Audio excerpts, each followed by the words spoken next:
So the governor of California, Gavin Newsom, saying that President Trump is just retaliating over the national emergency lawsuit by canceling just about $1 billion in a grant for a high-speed rail project. The RNC committee woman for California, Harmeet Dhillon, joins us now. And it's interesting, Harmeet, how this whole thing is playing. I'm not surprised to see the two of them going back and forth.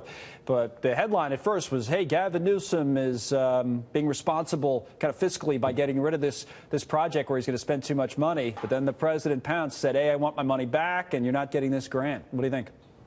Well, the president is being responsible here, and if you take out the personalities and all of the trash talk, what is the reality here is that the federal government gave a grant to California to build a specific project that is no longer being built.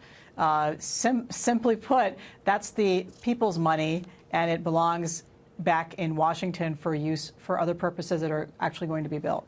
I guess the state, well, you're an attorney, so you'd be able to maybe explain this better, but I got this. What's the state's argument? So the state says basically, hey, Congress gave us this money, so it's allocated in it, and it's our money. But again, to your point, they're not using it for what they said, right?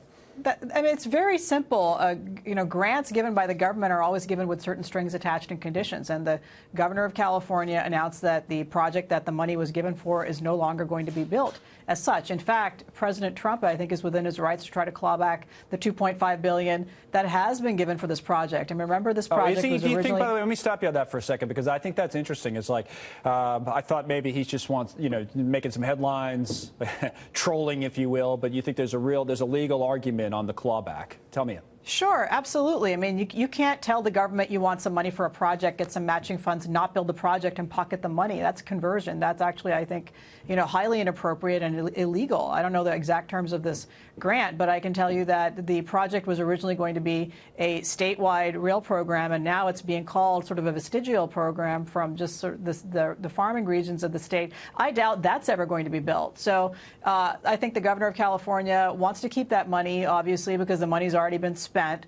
but it's been spent for a purpose that is no longer going to be fulfilled. So the people are entitled to their money back in D.C. I would wonder if you'd give, I tried to ask this earlier, somebody else, the governor, any credit on this one, because the idea of building the high-speed rail system was done before him by someone in his own party, obviously. It was supported by other Democrats when Jerry Brown was governor. But here comes Newsom, and you'd think, hey, this is a liberal guy. He's going to be the mayor of San Francisco and the lieutenant governor. He's going to be all for this. But instead, he did say this costs too much, and there's better things, whether it's housing and other things where we can dedicate our resources. So he did pull the plug. You give him any credit for that?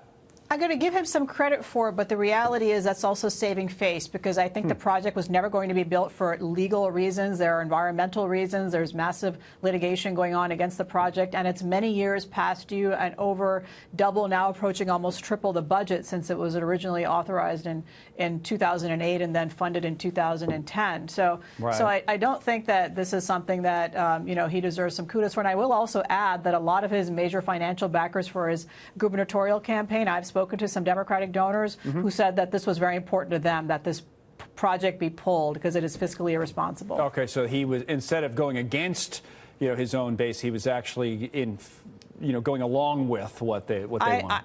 I'm sure he made promises to major business type donors that he pulled the plug on this. And high-speed rail, you think it just doesn't make sense, or it just could be managed better? It depends on where it is. I mean, if you're Japan or Europe, where you're smaller distances and a train culture, and you built it in the 1900s, sure. But in 2019, that's the 19th century technology. I don't think it makes sense in a state like California at all. Well, maybe you guys will get Elon Musk's tunnels built at some point, and we could all move a little faster. Technology moves on, so I think it's time for California to move on as well. Harmeet, good to see you. Thanks for coming on. You're welcome. We'll keep covering this. Thank you. Harmeet Dhillon.